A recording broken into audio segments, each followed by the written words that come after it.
Bonjour Zoé, Bonjour Roland, comment allez-vous? bien et vous-même? Très très bien.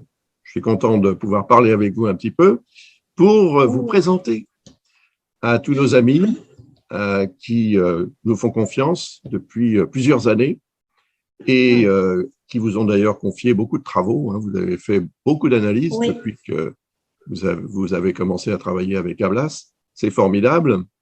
et oui. On voudrait peut-être aussi mieux vous connaître, vous en tant que personne. Par exemple, une question. Hmm. La découverte de l'astrologie, ça remonte à quand?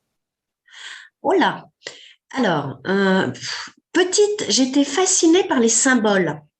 Et donc, je voyais bien, par exemple, les planètes, et je ne savais pas ce que ça voulait dire, mais je trouvais que c'était magique, ça avait un côté sacré, et je ne comprenais pas à quoi ça servait, à quoi ça correspondait, bien sûr. Et par la suite, ado, j'ai commencé à essayer de chercher un petit peu. Mais il n'y avait pas grand-chose, il y avait que les horoscopes, mais je sentais que les horoscopes, c'était, excusez-moi l'expression, mais un petit peu de la fumisterie quand même. Et du coup, je voulais comprendre qu'est-ce qu'il pouvait y avoir derrière qui pouvait être utile. Je sentais qu'il y avait quelque chose de cet ordre-là.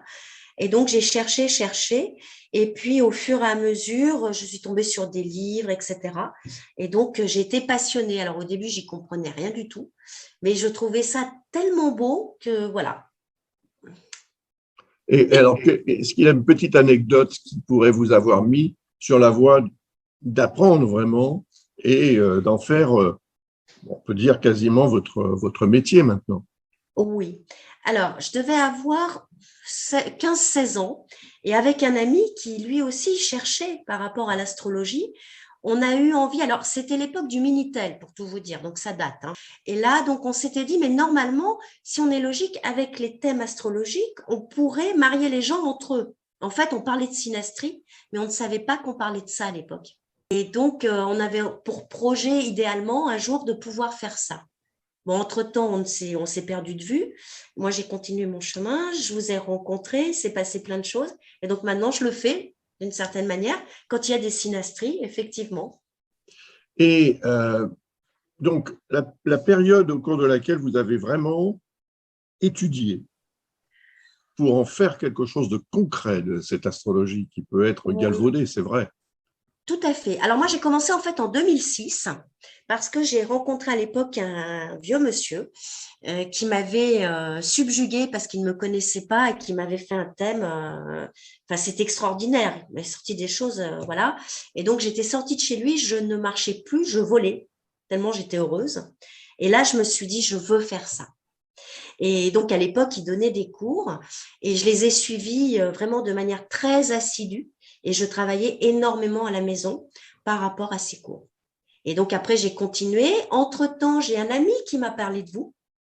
Et alors, lui, il avait suivi des cours papier. Donc, ça date hein, encore ce que je vous Hum, raconte. hum. Et donc, je les avais mis de côté. Quelques années plus tard, on en a reparlé. J'ai été donc sur Internet où je vous ai retrouvé.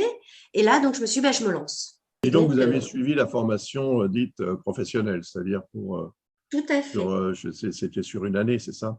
Oui, Avec moi sur Skype. avec vous. Oui, oui, Voilà. avec vous. Oui. Alors, le fait que vous travaillez en astrologie, ça vous apporte quoi sur le plan, on va pas dire sur le plan financier, mais sur le plan moral, sur le plan humain? Alors, sur le plan humain, c'est très, très riche parce qu'en fait, on donne à chacun le potentiel de prendre conscience de la valeur qu'il a et de ce qu'il peut en faire. Et ça, c'est extraordinaire. Hmm. C'est magique parce que chacun a un potentiel pour cette vie-ci, quoi. Et le fait d'avoir des informations, en fait, enfin, c'est de l'énergie. Hein. L'astrologie, c'est énergétique. Il n'y a pas de souci avec ça, c'est clair. Hein. Et donc, du coup, voilà, on ouvre des portes et la personne, elle prend ou elle prend pas. Mais en tous les cas, voilà, on ouvre les portes. On est un petit peu comme des éveilleurs de conscience, sauf que là, c'est vraiment le potentiel de la richesse de la personne qu'on vient titiller et montrer. Regardez ce que vous avez, ce que vous pouvez faire. Donc, il y a une part de motivation aussi que l'on doit transmettre quand on fait une analyse astrologique. Il ne s'agit pas simplement d'expliquer la façon dont les transits planétaires, par exemple, vont se manifester. Il faut peut-être aussi être, comment dirais-je, euh, utiliser cette énergie en mouvement pour motiver la personne à agir ou au contraire à faire preuve de prudence. Tout C'est à un peu fait, ça, tout à fait, complètement. comme une Ah météo oui, en oui. fait. C'est comme une météo. Parce qu'en fait, les gens sont super sensibles, par exemple, à la pleine lune. Et ce qu'il faut leur dire, c'est qu'en fait, ils sont aussi sensibles aux autres planètes, bien sûr. Mais si on ne leur dit pas, ils ne le savent pas. Donc vous faites des analyses de synastrie, hein, ça c'est sûr, puisque Oui, vous aimez ça. Vous faites, oui, vous faites du prévisionnel par les transits, du prévisionnel par les révolutions solaires, des analyses de thème natal. Vous faites tout à des fait. réponses aux questions aussi, à toutes sortes de Oui. questions. Ça, c'est vrai que c'est une très bonne école en plus, les réponses aux questions. Qu'est-ce que vous préférez faire sur tout ça?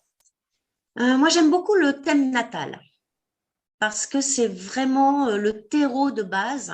Et là, il y a tellement de choses à dire que Mhm. c'est, pour moi, j'aime beaucoup le thème natal. Alors, j'aime beaucoup aussi les vies karmiques aussi. Hein.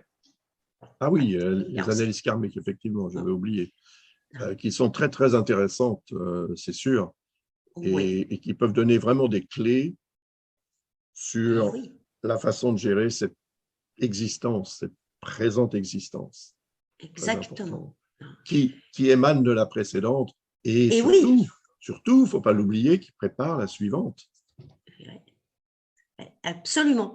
Et donc, voilà, là, c'est vraiment, je trouve, la quintessence de l'astrologie. Voilà, ça sert pour pouvoir évoluer par rapport à un passé quand on fait les vies karmiques et pourquoi dans cette vie-ci, on refait un petit peu les mêmes erreurs ou les mêmes schémas en définitive. Et quand on le sait, bah, ça permet de travailler dessus, justement, et de préparer Tout à fait. l'incarnation suivante. Voilà, Voilà. quoi. Hmm. Alors, est-ce que Et vous auriez une petite anecdote là, pour terminer cet entretien, pour vous présenter?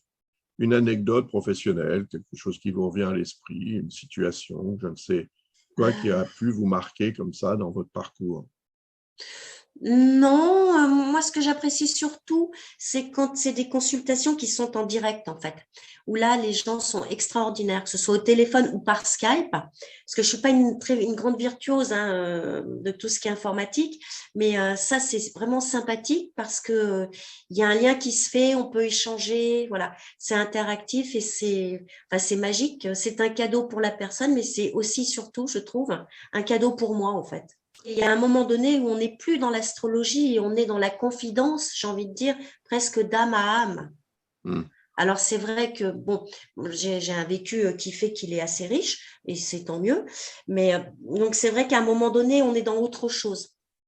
Plutôt que d'être dans le jugement, vous êtes dans Ah bah oui, l'appréciation et dans oui, une sorte de connexion qui se crée avec les personnes qui ont aussi eu un parcours difficile. et oui. Et là, on est plus. Alors, le jugement, non, surtout pas, bien sûr, ou sinon, il ne faut pas faire des métiers dits publics, entre guillemets.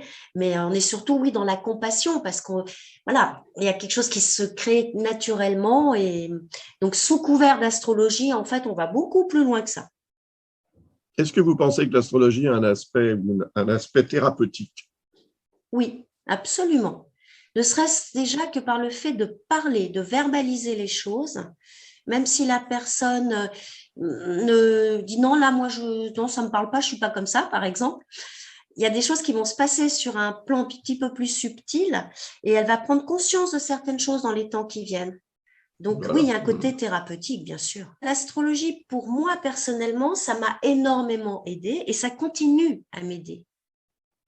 Et Dieu sait que bon, il y a eu des passages compliqués. Vous avez d'ailleurs été là à certains moments pour me soutenir. Et donc, effectivement, c'est un outil merveilleux. Et donc, tout ça, c'est du vécu. Voilà. Finalement, ça veut dire que quand on fait une analyse pour quelqu'un, on peut se donner à soi-même des conseils. En les donnant à la personne, on se les donne à soi-même aussi un petit peu. Oui, c'est vrai. Dans ce sens-là, Absolument. c'est une thérapie dans les deux sens, c'est pas à Dans sens les deux unique. sens. Oui, absolument, c'est vrai. Formidable. Ben, je vous remercie beaucoup. Et Avec puis, plaisir. ben, je vous souhaite bon courage avec tout le travail que vous avez à faire. Ben, je D'accord. vous remercie beaucoup. Avec grand plaisir. Merci beaucoup, Roland. À très bientôt. À Au revoir. bientôt. Au revoir.